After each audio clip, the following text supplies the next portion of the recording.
950 বছর ধরে নূহ আলাইহিস সালাম তার জাতিকে সত্যের পথে ডাকলেন, কিন্তু খুব অল্প সংখ্যক মানুষই ফিরে এলো, এমনকি তার নিজের ছেলেও অস্বীকার করল। তারপর কি হলো? যাদের নূহ আলাইহিস সালাম সতর্ক করেছিলেন তাদের পরিণতি কি হয়েছিল? এই ভিডিওতে জানুন সেই অবিশ্বাসীদের ভয়ঙ্কর পরিণতির গল্প। একটি ঠান্ডা রাত, আকাশে অসংখ্য তারা জ্বলছে। ছোট্ট আমর তার পড়ার টেবিলে বসে হোমওয়ার্ক করছে। হঠাৎ তার বাবা ঘরে প্রবেশ করল। আমর: আসসালামু আলাইকুম বাবা, আমি আপনার জন্যই অপেক্ষা করছিলাম। বাবা: ওয়ালাইকুম আসসালাম আমার ছেলে, তুমি কি করছো? আমর: আমি আমার হোমওয়ার্ক করছিলাম বাবা, প্রায় শেষ, আর মাত্র একটা লাইন লিখলেই শেষ। বাবা: বাহ, তাহলে শেষ করো, ইনশাল্লাহ আজ আমি তোমাকে আরেকটি নবীর গল্প বলবো। আমর: ও দারুণ, আমি খুব উত্তেজিত বাবা, 1 মিনিট, আমি তাড়াতাড়ি শেষ করছি। আমর: আমি শেষ করেছি বাবা, এখন দয়া করে আমাকে গল্প বলুন। বাবা: মাশাআল্লাহ, খুব দ্রুত শেষ করেছো, তাহলে শোনো, আজ আমি তোমাকে নবী নূহ আলাইহিস সালামের কাহিনী শোনাবো। মনোযোগ দিয়ে শোনো। আল্লাহ সুবহানাহু ওয়া তাআলা নবী নূহ আলাইহিস সালামকে পৃথিবীতে পাঠিয়েছিলেন যখন মানুষ সত্য পথ থেকে সরে গিয়েছিল। শয়তান তার কুমন্ত্রণা দিয়ে মানুষকে বিভ্রান্ত করছিল। তারা আল্লাহকে ভুলে গিয়ে মূর্তি পূজা শুরু করেছিল। ওই সময় আল্লাহ নবী নূহ আলাইহিস সালামকে পাঠান যাতে তিনি মানুষকে সঠিক পথে ফেরানোর চেষ্টা করেন। নবী নূহ আলাইহিস সালাম বারবার তাদের বোঝানোর চেষ্টা করেন, হে আমার জাতি, তোমরা আল্লাহর ভয় করো এবং তার দিকে ফিরে এসো। আল্লাহই এই পুরো পৃথিবী সৃষ্টি করেছেন। কিন্তু লোকেরা তাকে উপহাস করত, তুমি আমাদের মতোই একজন মানুষ, আমরা কেন তোমার কথা শুনব? তারা নবী নূহ আলাইহিস সালামের কথা অগ্রাহ্য করলো এবং মূর্তি পূজা চালিয়ে গেল। তবে নূহ আলাইহিস সালাম ধৈর্যহারা হননি। তিনি 950 বছর ধরে নিরলসভাবে মানুষকে সঠিক পথে ডাকার চেষ্টা করেছেন। মানুষ তার কথা শোনেন, কিন্তু অধিকাংশই তার সাথে দ্বিমত পোষণ করেছিল।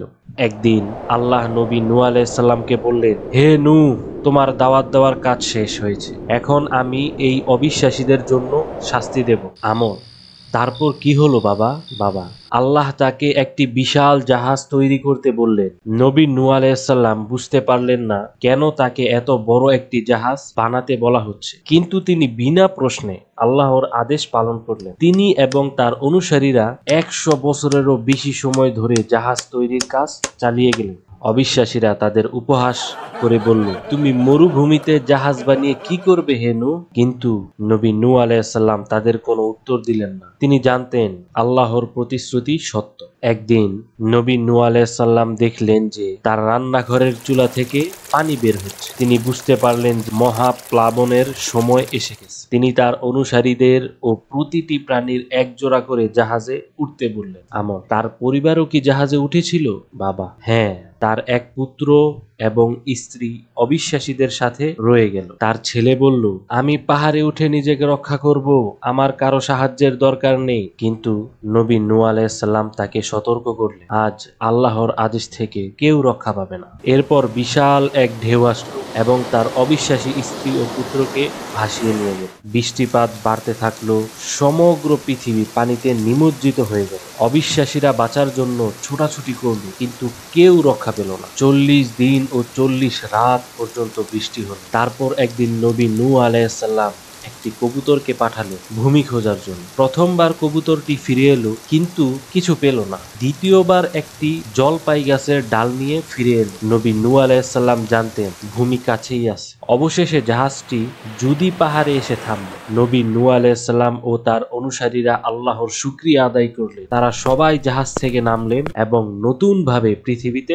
বসবাস শুরু করলেন। আমর: সুবহানাল্লাহ। বাবা, এই গল্প থেকে আমরা কি শিখলাম? বাবা: আমরা শিখলাম যে আল্লাহর আদেশ মেনে চলা উচিত, ধৈর্য ধরে সৎ পথে থাকতে হবে, আর যারা সত্যের পথে থাকে আল্লাহ তাদের রক্ষা করে। তাহলে নবী নূহ আলাইহিস সালাম কি সফল হয়েছিলেন? বাবা: হ্যাঁ, তিনি সফল হয়েছিলেন, কারণ তিনি আল্লাহর আদেশ পালন করেছিলেন এবং সত্যের পথে অবিচল ছিলেন। আমর: মাশাআল্লাহ, ধন্যবাদ বাবা এই সুন্দর গল্পটি বলার জন্য। বাবা: আলহামদুলিল্লাহ, আগামীকাল আমি তোমাকে আরেকজন নবীর গল্প বলবো ইনশাআল্লাহ। আমর: জাযাকাল্লাহ খাইরুন বাবা।